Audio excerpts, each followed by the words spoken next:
സഹാബത്ത് ചോദിച്ചു, യാ റസൂലല്ലാഹ് മാ തീനത്തുൽ ഖബാൽ, എന്താണ് റസൂലെ തീനത്തുൽ ഖബാൽ എന്നാൽ? ഖാല നബി സല്ലല്ലാഹു അലൈഹി വസല്ലം പറഞ്ഞു, അത് ഉസാറത്തു അഹ്ലുന്നാർ, നരകത്തിൽ പ്രവേശിച്ച ആളുകളുടെ ശരീരത്തിൽ നിന്ന് ഉരുകി വരുന്ന ചലവും രക്തവും അവനെ കുടിപ്പിക്കാൻ കൊടുക്കും ഒരു നേരം മദ്യപിച്ചാൽ.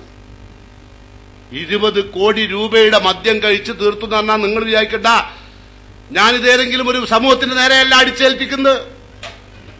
ഒരു സമൂഹത്തിന്റെ മാത്രമല്ല, രാജ്യത്ത് മുസ്ലിങ്ങൾ മുഴുവൻ ചെറുപ്പക്കാരും അല്ലാത്തവരുമായ ആളുകൾ കുടി വർദ്ധിച്ചു വരുന്ന കാലഘട്ടം.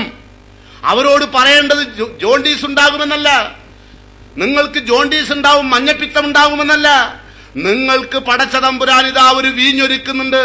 ഇത്തരം പാപികളുടെ ശരീരത്തിൽ നിന്നും ഉതിർന്നു വീഴുന്ന രക്തവും ചലവുമുള്ള ദുർഗന്ധം വമിക്കുന്ന ഒരു ചെറിയ വക്കറ്റെങ്ങാനും ആ ഉസാറത്തു അഹ്ലുന്നാർ, നരകത്തിലെ വീഞ്ഞ്, പാപികളെ വീഞ്ഞെടുത്ത വീഞ്ഞ് ഭൂമിയിലേക്ക് ഒഴിക്കുകയാണെങ്കിൽ ഭൂമിയിൽ മനുഷ്യർക്ക് നാറിയിട്ട് നിൽക്കാൻ കഴിയില്ല. ഭൂമിയിൽ ഒറ്റ വക്കറ്റുണ്ട്, അത് കുടിപ്പിക്കും അല്ലാഹു. ഇനി ഒരാൾ ഒരു നേരം കുടിച്ചു കേട്ടോ, ഇനിയിപ്പോ നമ്മളെ പറയലൊക്കെ ഉണ്ടാവും ഈ ജാതിയൊക്കെ. ഒരു നേരം കുടിച്ചോ, 2 നേരം കുടിച്ചോ, 3 നേരം കുടിച്ചോ ഒക്കെ ഉണ്ടാവും. ചിലത് നിങ്ങളോട് പറഞ്ഞു കുടിക്കും, ചിലത് പടിയാണ്ട് കുടിക്കും, ചിലത് നിങ്ങൾക്ക് സംശയമുള്ള കുടി ഉണ്ടാവും, നിങ്ങൾ മണത്ത് നോക്കും. അപ്പൊ അതൊക്കെ മണക്കാണ്ടൊക്കെയുള്ള വയ്യൊക്കെ ഓലത്തുണ്ട്. ഓലയിലുള്ള പാൻപരാകും, ഓലയിലുള്ള ഉള്ളിയും ഒക്കെ തിന്നിട്ടാ വരിക എടാ. അള്ളാഹുവിന്റെ റസൂൽ പറഞ്ഞ ശിക്ഷ ഓലെ കേൾപ്പിക്കും. എന്താ? മൻ ശരിബൽ ഹംറ ലം തുഖ്ബൽ ലഹു സലാത്ത് 40 യൗമൻ, 40 ദിവസത്തേക്ക് അല്ലാഹു സുബ്ഹാനഹു വതആല ഒരു നിസ്കാരം സ്വീകരിക്കൂല. ഒരു നേരം കുടിച്ചാൽ നിസ്കാരമൊക്കെ പോയി. ഇപ്പൊ ഇരുണ്ട മുഖാഞ്ഞോടെയും പോണോ? ഈ അധർമ്മം കൊണ്ടുണ്ടാകേണ്ട ഇരുണ്ട മുഖാകാഞ്ഞോടെയും പോണോ? 40 ദിവസത്തെ നിസ്കാരം പോയി. ഒയിൻ മാത്ത ദഹലന്നാർ, അങ്ങനെ തന്നെ മരിച്ചും പോയാലോ നരകത്തിൽ പ്രവേശം ചെയ്തു. ഫൈൻ താബല്ലാഹു അലൈഹി, ഇതിനിടയിൽ ഒരാൾ തൗബ ചെയ്താലോ അള്ളാഹു തൗബ സ്വീകരിക്കും. ഒരു മദ്യപാനി മദ്യപിച്ചു, അവൻ തൗബ ചെയ്യാൻ അവസരം ഉണ്ടായി, പശ്ചാത്തപിക്കാൻ അവസരം ഉണ്ടായാൽ അള്ളാഹു പശ്ചാത്താപം സ്വീകരിക്കും. ഒയിൻ ആദ ഫശരിബ ഫസക്കറ, അവൻ ആവർത്തിക്കുകയും വീണ്ടും വീണ്ടും കുടിക്കുകയും ചെയ്തു. അപ്പോഴോ വീണ്ടും കുടിച്ചപ്പോൾ ലം തുഖ്ബൽ ലഹു സലാത്തൻ, ഈ 40 സബാഹൻ 40 ദിവസത്തേക്കുള്ള നമസ്കാരം അള്ളാഹു വീണ്ടും സ്വീകരിക്കൂല. അങ്ങനെ ഒരാൾ കുടിച്ചു, അയാള് കുടിച്ചതിന് ശേഷം അയാൾക്ക് ഒരു ചെറിയ പശ്ചാത്താപം വന്ന് പശ്ചാത്തപിച്ചു. അപ്പൊ ഒരു പ്രാവശ്യം 40, പിന്നെയും അയാൾ വീണ്ടും കുടിച്ചു കുറച്ച് കഴിഞ്ഞപ്പോൾ. അപ്പോഴും അദ്ദേഹത്തിന് 40 ദിവസത്തെ നിസ്കാരം നഷ്ടപ്പെട്ടു. അങ്ങനെ 4 പ്രാവശ്യത്തോളം അങ്ങനെ വന്നു. അപ്പോഴോ അള്ളാഹിന്റെ റസൂൽ പറഞ്ഞു, 3ഓ 4ഓ പ്രാവശ്യം കഴിഞ്ഞു കഴിഞ്ഞാൽ പിന്നെ അവന് ശാശ്വതമായ നരകമാണ്. അർബഅത്തുൻ ഹഖ്ഖുൻ അലല്ലാഹി അല്ലാ യുദ്ഖിലഹുൽ ജന്ന, സ്വർഗ്ഗത്തിൽ 4 വിഭാഗം ആളുകളെ കയറ്റൂല. അതൊന്ന് മുദ്മിനുൽ ഖംർ, മദ്യപാനിയാണ്.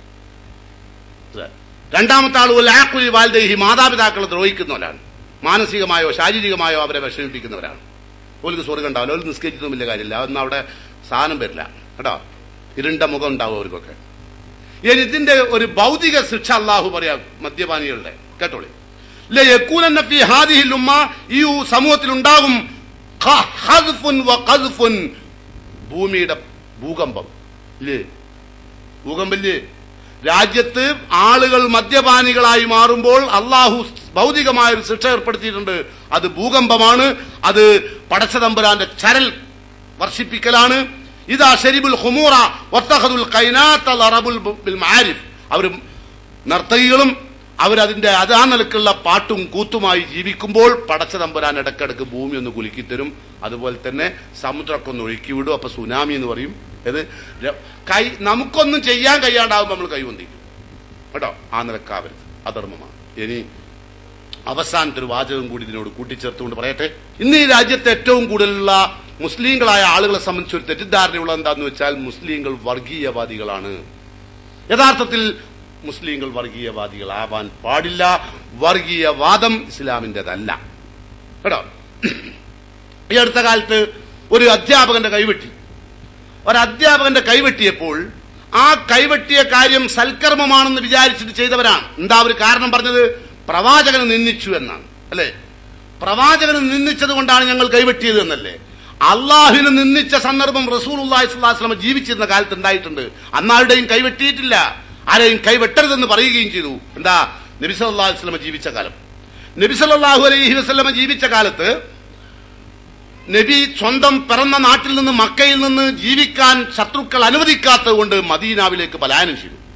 അവിടെ ചെന്ന് അവിടുന്ന് മുസ്ലിങ്ങളെ കുറച്ച് ആളുകളെ പ്രബോധനം ചെയ്ത് ഇസ്ലാമിലേക്ക് കൊണ്ടുവന്നു. അവരെയും കൂട്ടി ഹജ്ജ് ചെയ്യാൻ വേണ്ടി ഇതുപോലെ ഹജ്ജ് മാസം കടന്നു വന്നു മക്കയിലേക്ക്. മക്കയിലുണ്ടായിരുന്ന ആളുകൾ മുഹമ്മദ് നബിയെ തടുത്തു. കടക്കാൻ പാടില്ല അകത്തേക്ക് എന്ന് പറഞ്ഞു. ഹജ്ജിന് വന്നവരെ തടുത്തു. നമ്മളാണ് എന്ത് പറയും, ഹജ്ജിന് വന്നവരെ തടുക്ക വിടൂല അല്ലെ, കൊത്തണം കഴിയുന്നല്ലേ. നബി സല്ലല്ലാഹു അലൈഹി വസല്ലം പറഞ്ഞു തടയട്ടെ, ഒരു വിരോധവുമില്ല, തിരിച്ചു പോകണം. പോകാം. നബി പറയാണ് പോകാം. അപ്പൊ അവര് പറഞ്ഞു നമുക്കൊരു നിബന്ധന എഴുതിണ്ടാക്കാം, അടുത്ത കൊല്ലം വന്ന് നിങ്ങൾ ഹജ്ജ് ചെയ്തോ, അതിനൊരു നിബന്ധന ഉണ്ടാക്കാം. എന്താ, ഈ കാലയളവിൽ ആരെങ്കിലും നിങ്ങളിലേക്ക് ഞങ്ങളിൽ നിന്ന് മുസ്ലിമായി വന്നാൽ അവരെ തിരിച്ചു തരണം. നിങ്ങളിൽ നിന്ന് ആരെങ്കിലും മുശ്രിക്കായി ഇങ്ങോട്ട് വന്നാൽ തിരിച്ചു തരൂല. അപ്പോഴാണ് അബൂജന്തൽ റളിയല്ലാഹു അൻഹു കാലിൽ ചങ്ങലയുമായി നബിന്റെ മുമ്പിലേക്ക് വരുന്നത്. നബി സല്ലല്ലാഹു അലൈഹി വസല്ലമയോട് പറഞ്ഞു, അല്ലാഹുവിന്റെ പ്രവാചകരെ, ഞാനിതാ മുസ്ലിമാകാൻ വന്നിരിക്കുകയാണ്. പറ്റില്ല, കൊണ്ടുപോകാൻ പറ്റില്ല. നമ്മളാണ് എന്ത് പറയും, ഒരാൾ മുസ്ലിമാകെ വന്നിട്ട് പോലും നബി ഒഴിവാക്കി വിടുക ചെയ്തത്. ഒരു വർഗീയവാദം അവിടെ വരുന്നില്ലേ? നബി സല്ലല്ലാഹു അലൈഹി വസല്ലം സമ്മതിച്ചില്ല. നബി സല്ലല്ലാഹു അലൈഹി വസല്ലം അവരോട് നിങ്ങൾ ക്ഷമമായി കൈക്കൊള്ളണം, ക്ഷമിക്കുവാൻ അവരെ പഠിപ്പിച്ചു. നബി സല്ലല്ലാഹു അലൈഹി വസല്ലം ആ സമൂഹത്തെ ആ നിലക്ക് സമ്മതിച്ചില്ല. അവസാനം നബി കത്തെഴുതാൻ തീരുമാനിച്ചു. കത്തെഴുതാൻ വേണ്ടി കടലാസ് എടുത്ത് നബി എഴുതി കൊടുത്തു, ബിസ്മില്ലാഹിർ റഹ്മാനിർ റഹീം. മുശ്രിക്കുകൾ പറഞ്ഞു എഴുതാൻ പറ്റില്ല, റഹ്മാൻ റഹീം. അല്ലാഹ് റഹ്മാൻ റഹീമാണെന്ന് അള്ളാഹിന്റെ സവിശേഷത വെട്ടണം എന്നാ പറഞ്ഞത്. നബി സല്ലല്ലാഹു അലൈഹി വസല്ലം വെട്ടിക്കൊടുക്കരുത്. ഇവിടെ പ്രവാചക നിന്ദല്ല, അള്ളാഹിന്റെ നിന്ദ നടന്നു.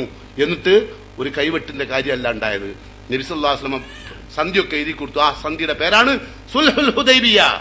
ആ ഹുദൈബിയ സന്ധിയാണ് പിൽക്കാലത്ത് ഇസ്ലാമിന് വളർച്ചയും ഉയർച്ചയും ഉണ്ടാക്കിയ ഏറ്റവും പ്രധാനപ്പെട്ട സംഭവം. ഹലക്കൽ മുത്തനത്തിഊൻ ഖാലഹാ സലാസൻ. 3 പ്രാവശ്യം നബി സല്ലല്ലാഹു അലൈഹി വസല്ലം ആവർത്തിച്ചു. എന്ത്? ഈ വർഗീയവാദി ശപിച്ചിരിക്കുന്നു, നശിച്ചിരിക്കുന്നു, അവൻ ഒരിക്കലും വളരുകയില്ല. പടച്ചതമ്പുരാൻ ഇഷ്ടമില്ലാത്ത വിഭാഗം ആളുകളാണ്. അതും ലോകത്ത്, ഇഹലോകത്തും പരലോകത്തും ഇരുണ്ട മുഖങ്ങൾ മനുഷ്യന് സമ്മാനിക്കും. പരലോകത്തേക്ക് കൊണ്ടുപോകാനുള്ള ലഗേജുമായി പുറത്തേക്ക് ഇറങ്ങാൻ, മയ്യത്ത് വീട്ടിൽ നിന്ന് പടിയിറങ്ങാനുള്ള പ്രവർത്തനങ്ങളിൽ ശ്രദ്ധിക്കുക. ആ പ്രവർത്തനങ്ങളിൽ മുഴുകുക.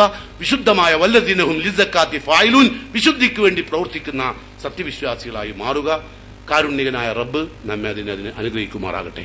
നമുക്കും നമ്മുടെ കുടുംബത്തിനും അള്ളാഹുവിന്റെ സ്വർഗ്ഗത്തോപ്പിൽ ഇടം ലഭിക്കുന്ന വിശ്വാസികൾ നമ്മെ എല്ലാം ഉൾപ്പെടുത്തുമാറാകട്ടെ. വാഹിർ ദഅവാന അനിൽ ഹംദുലില്ലാഹി റബ്ബിൽ ആലമീൻ. അസ്സലാമു അലൈക്കും വറഹ്മത്തുള്ളാഹി.